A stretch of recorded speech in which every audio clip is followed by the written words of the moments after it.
In this video, I will talk about 10 classic consumables you should prepare for the Burning Crusade. The first one being the Living Action Potion. In Burning Crusade, there's many different bosses in dungeons and raids having different stun mechanics, just like the one here from Mana Tombs. And because we can't block, dodge, or parry while we are being stunned, then it's gonna be important to instantly remove this, especially when you're going to progress in heroics and raids. The powerful thing about this potion is that you can use it even though you're being stunned, where a potion like the Free Action Potion has a way longer duration, but you can't activate this if you're being stunned.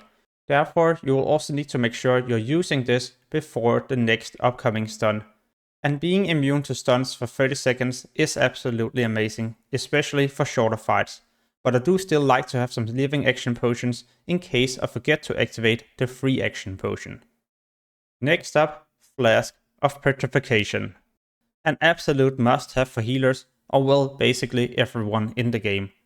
When you activate this, you will leave combat, but also not able to move for 1 minute or do anything.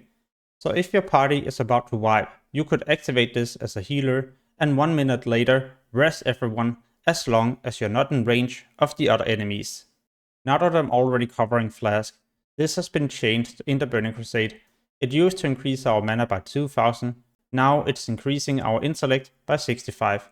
Even though this is a nerf, then Arcane Mages are benefiting from the change. They have a talent that increases their spell damage by up to 25% of their total intellect. This is one of the reasons for the Flask still to be relevant in Burning Crusade, but there's yet another reason. The new Burning Crusade Flask for healers are not that great, as it's only increasing our mana per 5 seconds by 25. On top of this, there's also going to be the new Elixir of Healing Power, an elixir which increases our healing by up to 50, and many healers might actually just go with this over the new Burning Crusade Flask. But the classic Flask still stays relevant, as some healers benefits a lot from having more intellect in the beginning. When I'm going to get my pre-raid base gear, I might also have an appearance I don't really like. This is why I've also prepared quite a few Savory Deviate Delight. When used, it will transform you either into a pirate or a ninja, and it's going to be female if you're playing a female character, and a male if you're playing a male character. In Burning Crusade, there's quite a few quests under the water. This is why I'm also going to bring the Elixir of Water Breathing. Besides this, some of these creatures are also dropping the new modes, which can be turned into primals, and those are pretty expensive in phase 1 and 2, so it's a great way to be farming gold, as there's usually not too much competition under the water. Some casters still like Flask of Supreme Power from Classic, basically because it's increasing all spell damage by up to 70, where the new Burning Crusade Flask only increases Frost, Shadow, and Fire damage. Because of this, some classes are not benefiting from the new Burning Crusade Flask, like Elemental Shaman and Balanced Druid. What if I told you it's going to be wise to prepare classic oils? Well, the new Burning Crusade oils are the ones to the left, and to be honest, they're only doing one thing, either increasing your mana per 5 seconds, or increasing your spell damage, where the ones from Classic are increasing your spell damage but also crit, and healer-wise mana per 5 seconds, but also healing effects. To be honest, then I prefer the ones from Classic. I like the stats more, we can use them the moment Burning Crusade goes live, and they're also cheaper to craft. The next one is for all warriors out there. Make sure to bring the Mighty Rage Potion. Instantly getting Rage and also 60 Strength for 20 seconds. Amazing when you're leveling, but also as you're about to pull a boss, as we can use this Rage to build up quicker threat or to start bursting a bit faster. The Swiftness Potion is a must-have for every single player. You can use it as a tank when you're going to do a massive pull in a dungeon. You can use it whenever you're about to die and you would like to get away quickly, or whenever you're at a location where you can't use your mount, for example in a cave. What I also like to use is the Lesser Invisibility Potion. It turns you invisible for 15 seconds, enough time for you to also get past a difficult area, for example an elite like the Fell Reaver. Or in dungeons, if you would like to skip some enemies to get to the next boss a bit quicker.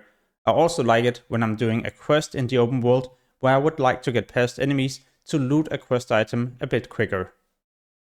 Arcane Bombs are crafted by engineers, and it's so amazing in Burning Crusade as there's a lot of casters in dungeons. It drains a bit of mana, but also silences the target for 5 seconds. It is a small radius, but you can still use it on casters, and that way also silence all of them, so you can stack all enemies together a bit easier. You could of course try to line of sight behind different objects or walls, but this is not always an option, and why I like this bomb in the Burning Crusade. There is in fact also a consumable you should not bring into the Burning Crusade. Lip potions will be nerfed. Instead of making you immune to physical attacks for 6 seconds, it will now only reduce your physical damage taken by 120 for 8 seconds.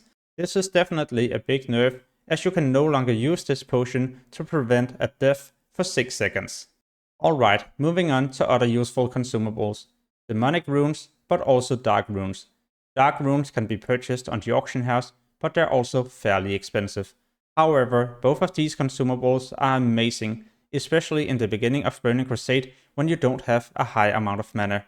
What's also pretty amazing is that they don't share a cooldown with a mana potion, so you could be using both of these to restore a ton of mana, and this is why many people also continued to use these when they were progressing in Sunwell. In this expansion, Flask of Relentless Assault is also introduced. It's increasing our attack power by 120. This is not bad, as it's working against every single target in the game. However, in Outland there will be many different demons we need to slay, and in fact also in some of the different raids. This is where the Elixir of Demonslaying is just way better. It's increasing our attack power by at least twice as much. On top of this, you can also combine it together with another useful consumable, where the flask counts as a guardian, but also battle elixir. You can collect many different things when you're fishing, for example rum, and Rumsey Rum will remain useful even though it's only increasing our stamina by 10. Because in the beginning we're lacking a lot of defense, avoidance, yeah, for that matter of fact, health. And this is where the 10 stamina might actually be the thing saving you in Karazhan, Gruul's Lair or Macpherodon's Lair. It's not just consumables you should prepare for this upcoming expansion. You should also focus on getting level 60 epic items. Some of these, for example this trinket for Paladin, or the other one here, which increases our resistance by 100 for 1 minute, is going to be insane for some fights. And this is why I will soon also release a video where I talk about useful classic items to bring into the Burning Crusade. If you would like to get notified when I post this video or any other useful Burning Crusade video, then I would highly recommend you to subscribe to my channel and also hit the notification bell. As always, thank you so much for watching and have an amazing day. Peace.